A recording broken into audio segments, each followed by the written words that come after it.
Thanks for tuning into part 2 of my author study on Kimberly Willis Holt.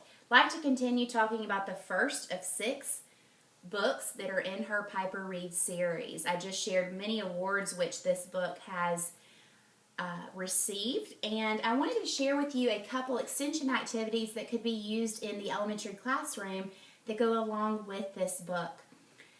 In this book, Piper Reed moves through several states, and I think it would be interesting for students to track her journey through these states on a class map. You could also even take this a step further by integrating some social studies skills and content standards by having students research these different states, many landmarks of which Piper Reed would have likely seen in the terrain and the climate, and they could have a choice of how they'd like to share and present that information which they collected to the classroom. I think it'd be a great way for students to work collaboratively as a group towards a common goal.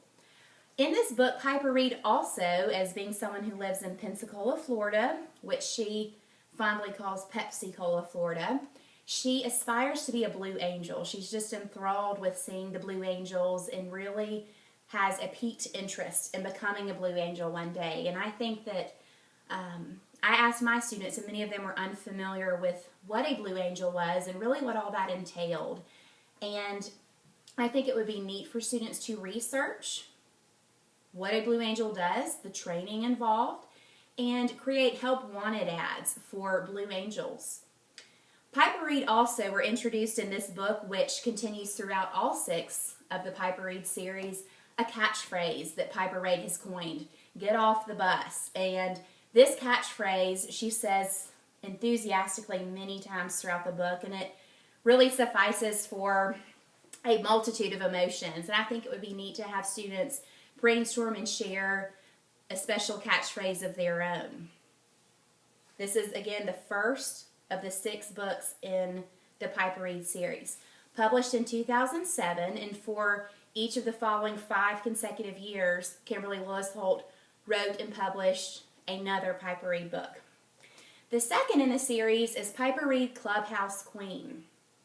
In this book, Piper Reed with her family visits the French Quarter in New Orleans, and Holt uses sensory imagery to really transport her readers to the French Quarter. And she taps into your senses, and authors do that many times to transport you to a scene or object or place. And I think it would be neat to have students experiment with writing a short passage about a place that's familiar to them, somewhere at home or school or a place where they visit frequently.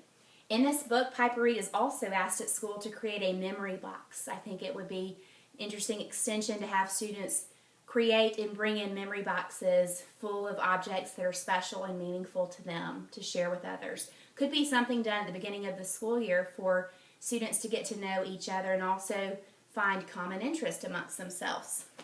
The third book is Piper Reed Party Planner, published in 2009. The fourth book is Piper Reed Campfire Girl, published in 2010. The fifth book is Piper Reed Rodeo Star, published in 2011. In this book, Reed's family visits Uncle Leo's house, and it's a very tiny house at only 98 square feet. And I think it would be an interesting math extension activity to have students review area concepts and estimate how much 98 square feet would really be. How much space is that? And they could spread out newspaper. They could also then follow up with graphing paper and creating a possible configuration of the different ways and floor plans that could be devised that contain an area of 98 square feet. Piper Reed and her sister Tori in this book also spend time working at their Grandpa Morris's general store. You could really go into some social studies topics relating to economics, things such as inventory, distributors, budget, and profits, and it would be neat to even set up a class store so that students themselves have the experience of helping in a business or perhaps even running a business. The 6th and final novel in the Piper Reed series is Piper Reed Forever Friend. This was published last year in 2012.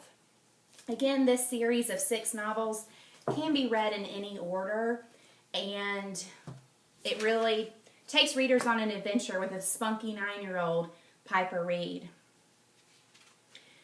Kimberly Willis Holt has authored 3 picture books, and I'd like to share each of those with you, tell you a bit about them, and also share some possible extension activities of ways they could be used in the classroom.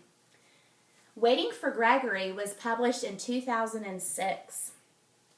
Something that is interesting with Kimberly Willis Holt's choices is that she has chosen a different illustrator for each of her picture books. She had the same person illustrate her 6 books in the Piper Reed series, but she chose Gabby Swiatkowska to provide the illustrations for readers to enjoy in this text. His illustrations are actually paintings, and they're beautiful. And one thing when sharing this book with my class I did not notice, I shared with them only the cover. Asked them to tell me what they saw, predictions that they had. One student noticed that this character is actually sitting on the minute hand of a clock. I had not noticed that until my student pointed that out, and it does reinforce the concept of waiting. Again, there's beautiful paintings throughout this book. This book was a 2006 Sybil Award finalist, and it has received positive reviews from both Publishers Weekly and Booklist. This is a beautiful story about a young child who is trying to wait patiently for a new addition to the family, a baby. And if not a baby, what child has not had to try and wait patiently for something? It would be, this book would lend itself towards conversations with students discussing the vocabulary of family and waiting and imagination, and there's a relationship of cousins in this text, so also describing that bond. This book also lends itself towards having students predict, what is this story about? Who might Gregory be, and what are they waiting on? It would also be interesting to hear feedback about, have your students ever had to wait for a new edition? Two options for extension activities would be that students could paint a character from the story. They could also write about a waiting time in their lives. Her second picture book, Skinny Brown Dog, is about a baker named Henry, and Benny, his name is Benny, and he's a baker, and he leads a very simple life. And one day, a skinny brown dog appears on his doorstep. Benny really can't convince him to leave, but yet he says adamantly to everyone who frequents his bakery, this is not my dog, he's just hanging around, I'm not taking this dog in. And the customers begin to become very fond of this dog.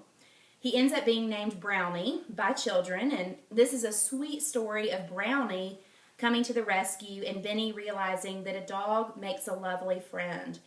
This book has received the following 3 awards and honors: a Book Sense Autumn 2007 Children's Pick List, nominee for the E.B. White Read Aloud Award, and the Oppenheim Gold Toy Award winner.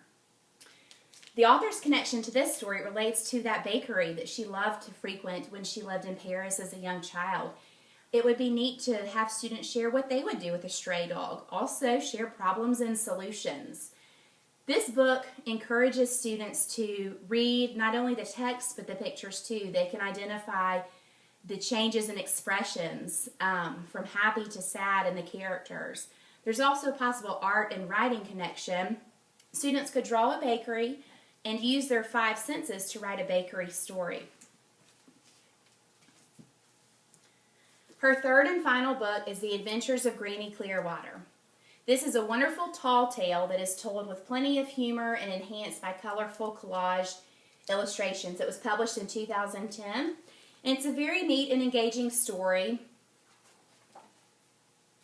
And at the end, there's some added information about the setting in which this story occurs, which is the Gold Rush time period. There's many authors' notes in the back about the Gold Rush, and this will be a wonderful book to use even in older grades who are studying the Gold Rush in their classroom. Kimberly Willis Holt, I hope you have seen through this author study, is a gifted writer who's published many books. They are well worth a reader's time, in my opinion. Young readers and adults, too, will enjoy reading the books that I have showcased in this author study. Please don't forget that there are also many upper elementary novels which she has written. Thank you.